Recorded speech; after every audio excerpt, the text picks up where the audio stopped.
A chill hung in the air, sharp as a blade. As I forced a smile and said, "Congrats, Ethan. My name's Daniel, 44 years old, and I just watched 5 years of my work at Horizon. Dynamics handed to a 23-year-old who'd been with us for barely 3 months. Ethan beamed, soaking in the applause like he'd built something himself. The conference room reeked of burnt coffee and dashed hopes. Everyone clapped. I clapped too, my hands heavy. My boss, Victor Marshall, stood at the table's head, chest puffed like he'd just won a prize. "Ethan's going to do incredible things as our new regional operations lead," he announced. "The same role I'd been grooming myself for since..." To answer 19, the role I'd been assured was mine when old. Carter stepped down. I kept my expression blank, hands clasped tight.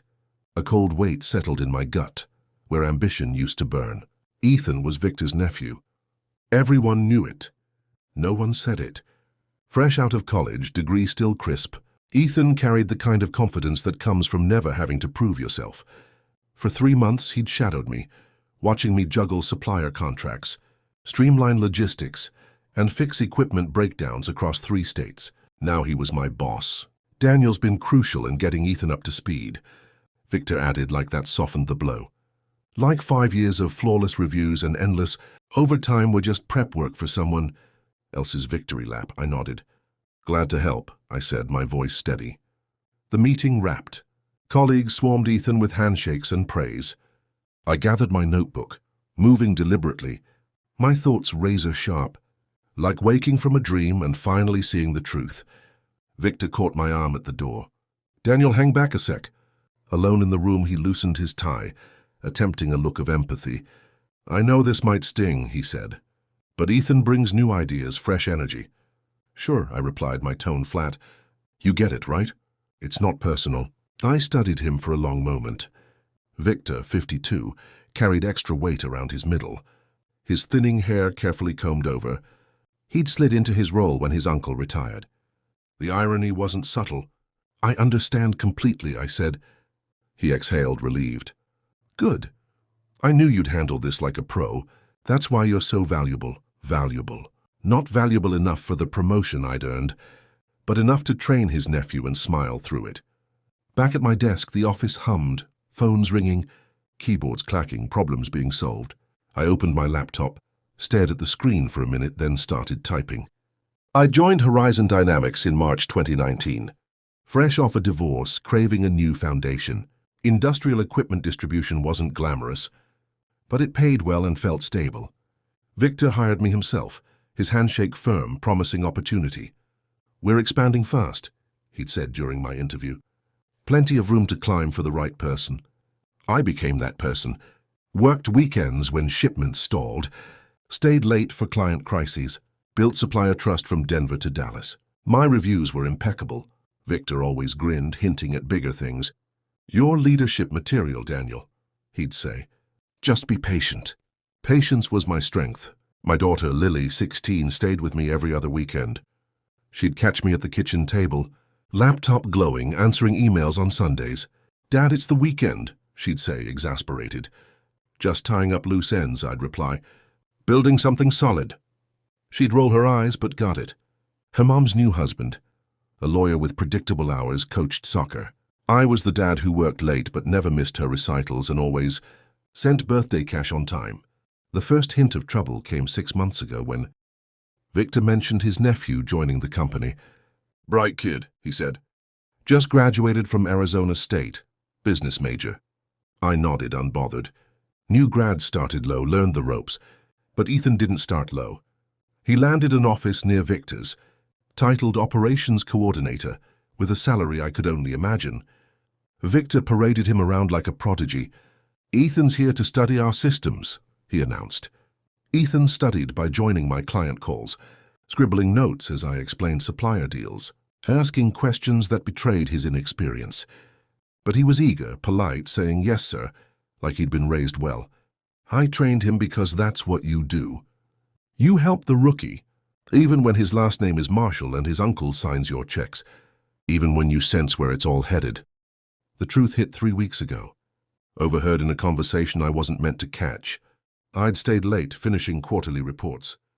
The office was quiet, save for the cleaning crew's hum. Passing Victor's office, I heard voices through a cracked door. "The board will question this," Victor was saying. "Ethan's only been here 2 months." Another voice, gruff, probably Richard Hayes from corporate. "You said Daniel was ready for the promotion." "Daniel's dependable, but Ethan's family. He's got the degree. The board loves credentials." "What about Daniel's experience?" Victor chuckled, not cruelly but not kindly either. "Daniel's a great worker, steady, but he's not leadership material. He'll keep doing his job, earn well, and everyone's happy." I stood frozen in the dim hallway, their words carving into me. Ethan would take Carter's role. I'd train him, prop him up, and act grateful. "Daniel won't make waves," Victor added. "He's got a kid alimony. He needs this job. He'll stay in line." So I slipped away silently, returned to my desk, saved my work, and drove home in the dark, radio off. That night, sleep wouldn't come. Victor's words looped in my head. "He'll stay in line." Like I was a tool to be used. I thought of Lily, how she'd bragged to her friends about my potential promotion. "My dad's gonna be a director," she'd said. Now I'd have to tell her it wasn't happening. I thought of my ex-wife's words. During our final arguments, "You let people walk all over you, Daniel. Fight for yourself." Maybe she had a point. The next morning I watched Ethan closely, noticed how Victor pulled him into high-level meetings while I handled daily operations, saw colleagues defer to Ethan on calls that should have been mine. 3 weeks later, in that conference room, watching Ethan soak up praise for a job he hadn't earned, something snapped, not anger, not despair, but a quiet resolve. Victor thought I'd stay because of Bills and Lily. He was wrong. At my desk, I started drafting my resignation. My hands didn't shake. My mind was clear. I knew exactly what came next. I submitted my letter at 4:30 p.m. that Friday, right after Victor returned from touring Ethan through the warehouse, showing off his new kingdom. I knocked on his door, handed him the envelope, and said, "This is my 2 weeks' notice." Victor's face cycled through shock, disbelief, then a flicker of panic. He ripped open the letter, scanning it quickly. "This a joke?" he asked. "No, sir." "You're quitting because Ethan got the promotion?" I stayed silent, letting him stew. He paced behind his desk. "Daniel, come on. Walking away from 5 years of work. That's not rational. Think about Lily, your obligations." There it was, the leverage he thought he had. The reason I'd bend. "I'll manage," I said. His tone sharpened. "You know how this looks, right? Quitting over a promotion. It's immature, unprofessional." I nodded. "I can see why you'd think that." "I won't give you a reference," he warned. "No company will touch someone who bails like this." A cold knot formed in my stomach. 5 years of perfect reviews, and now I was immature. 5 years of late nights, and I was unprofessional. "That's your call," I said. He tried another angle, softer now. "Look, Daniel, I respect you. You're good at your job. Ethan just brings something else, youth, new ideas, vision." "Vision," I echoed. "The board wants innovation. Ethan's the future. And what am I?" Victor hesitated. "Experience, reliability. That's valuable too. Valuable enough to train his nephew, not to lead." I got the equation. "Thanks for clarifying," I said. "Don't do this, Daniel. Take the weekend. Rethink it. Monday we'll act like this never happened." I met his eyes. He truly thought I'd cave, that threats and talk of professionalism would break me. "I'll finish my 2 weeks," I said. "I'll train Ethan on anything he needs." Victor's expression darkened. "Train him? You think Ethan needs help from someone who quits when things don't go their way? He'll need to know vendor contracts, logistics, crisis protocols." I said evenly, "Unless you're handling those yourself." That landed. Victor knew he didn't grasp the operational details. Neither did Ethan. They needed me, at least for 2 weeks. "Fine," he snapped. 2 weeks. But don't expect favors. "You're torching bridges, Daniel." I nodded and turned to go. "You're making a huge mistake," he called after me. I paused at the door. "Maybe, but it's mine to make." Back at my desk, I felt lighter than I had in months. The office was emptying out, people heading home. Ethan was still at his desk, poring over supply chain maps like they were a puzzle he couldn't solve. I opened my laptop and began documenting everything he'd need: vendor contacts, emergency plans, troubleshooting steps, not for Victor, but for the clients who relied on us. My phone pinged. A text from Lily. "Dad, dinner tomorrow? Want to hear about your week?" I smiled, typing back definitely. "Got big news to share. Good news for once. News about standing up, about walking away from people who didn't see my worth. Victor thought he was punishing me, thought his threats would keep me in line. He had no idea what he'd just unleashed. Monday morning brought clarity. I arrived early, as always, and found Ethan at his desk looking frazzled. Spreadsheets covered his monitors, and he was scribbling notes from supplier emails. "Morning, Ethan," I said. "How's the transition?" He looked up, relief in his eyes.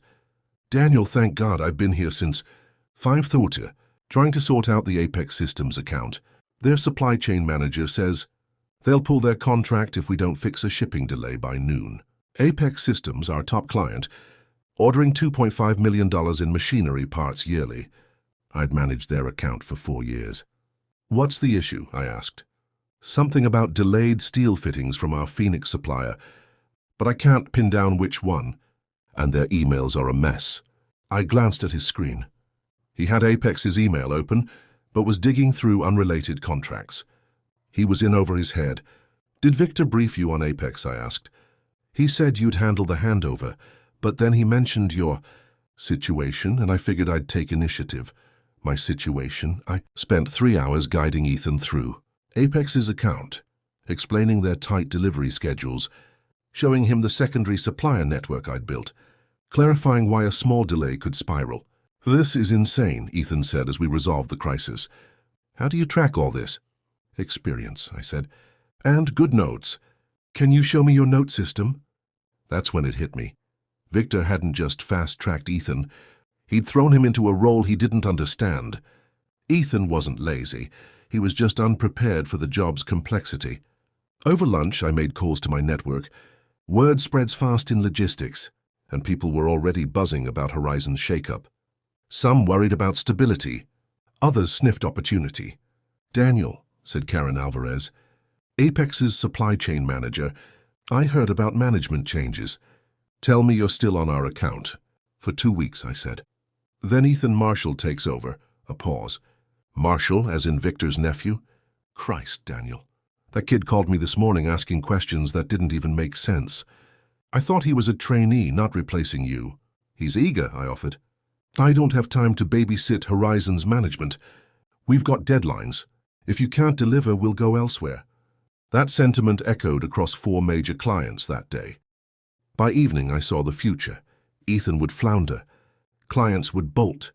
Victor would scramble to control a system he didn't grasp.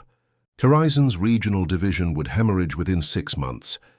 Not my problem anymore. Tuesday, Victor summoned me. He looked drained. "Daniel, I've been thinking about Friday. Maybe we moved too fast. There's room for you and Ethan in leadership. How about associate director? You handle operations. He focuses on strategy." Associate director, a fake title to keep me doing the same work while Ethan played boss. "That's kind," I said, "but I'm sticking with my decision." His jaw tightened. "You'll regret this, Daniel." "I guarantee it." Maybe, but I was done fearing Victor's guarantees. By Wednesday, I had 3 job interviews lined up, part of a plan bigger than leaving Horizon. I'd spent 5 years building ties in the Southwest supply chain. Those ties were mine, not Horizon's. Thursday morning, I met with Laura Bennett, regional manager at Peak Pulse Solutions, a renewable energy supplier in Phoenix. She'd been trying to recruit me for years. "Daniel," she said, shaking my hand, "word's out you might be free. Your client network is gold." She offered me regional operations director, Ethan's title, with a 30% pay bump and better benefits. Your ties to Apex Systems, ironclad manufacturing, and Southwest Gear would be a game changer, she said. It was standard practice. Clients follow trusted managers in this business. I hadn't signed a non-compete, and my clients could choose their suppliers. "I need to give Horizon 2 weeks," I said. "Professional courtesy. But they might cut me loose early." Laura was right. Friday, Victor called me in again. Ethan sat in the corner looking defeated. I hear you're interviewing with rivals, Victor said. While you're still here training Ethan, that's a conflict of interest. I said nothing. It's also espionage, he pressed. Sharing proprietary data. I haven't shared anything proprietary, I said. Your client relationships are proprietary. They're personal. I built them over 5 years. His face reddened. Those clients belong to Horizon. Take them and we'll sue you into the ground. Ethan spoke up. So Uncle Victor, maybe we— Quiet, Ethan. Victor's eyes stayed on me. Leave, and I'll make sure you never work in this industry again. I stood slow and calm. Victor, I gave you 5 years, perfect reviews, long hours. I trained Ethan for the job you promised me. I've been professional. I'm finishing my notice and moving on. What happens next is on you. He leaned back. We'll see. I turned to Ethan. If you need help next week, just ask. I want you to do well. Ethan nodded, grateful. Victor glared. My final week, I documented everything for Ethan. Vendor lists, crisis plans, troubleshooting guides, not for Victor, but for the clients who deserved continuity. My phone buzzed Friday. Lily again. Dad, how's work? You okay? I typed back, better than ever, kid. Dinner tomorrow. Big things to tell you. I smiled, picturing her face when I'd tell her I'd finally stood up. Walked away and found something better. Victor thought he'd broken me. He had no idea what I was building next.